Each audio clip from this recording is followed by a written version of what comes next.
शदादकोट में शहर के वार्डन के काउंसलर की आफिस की इफ्तिताही तकरीब मुनक़िद कई वई। शदादकोट में म्यूनसिपल कमेटी शदादकोट के मुख्तलिफ वार्डन के काउंसलर की आफिस की इफ्तिताही तकरीब म्यूनसिपल कमेटी शदादकोट के चेयरमैन सरदारज़ादा यार मोहम्मद खान सूमरो पारां मुनक़िद कई वई, जड॒हिं त पाकिस्तान पीपल्स पार्टी ज़िले सदर और कंबर शदादकोट के ज़िले चेयरमैन हाजी कमरदीन गोपांग, सीलरा नवाब सैफुल्ला खान मक्सी और सब्जी मंडी टाउन के आफिस जो इफ्तिताह करे दुआ घुरी, जड॒हिं त सूमरा इत्तेहाद पाकिस्तान के चेयरमैन ऐं पीपी अगवान सरदार सिजाद खान सूमरो, हाजी कमरुद्दीन गोपांग ऐं ॿियनि तक़रीब के खिताब कंदे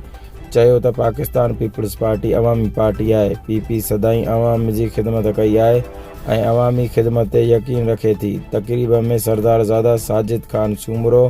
पीपी सिटी के सदर असगर अली शेख, पीपी सिटी के जनरल सेक्रेटरी हाजी कुर्बान अली सूमरो, अल्लूर मक्सी हाउस के इंचार्ज अब्दुल हमीद कंबो,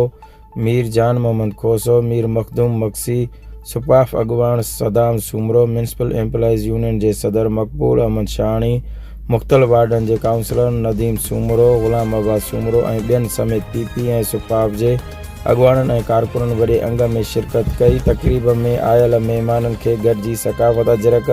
तोहफ़ा पिणु पेश किया।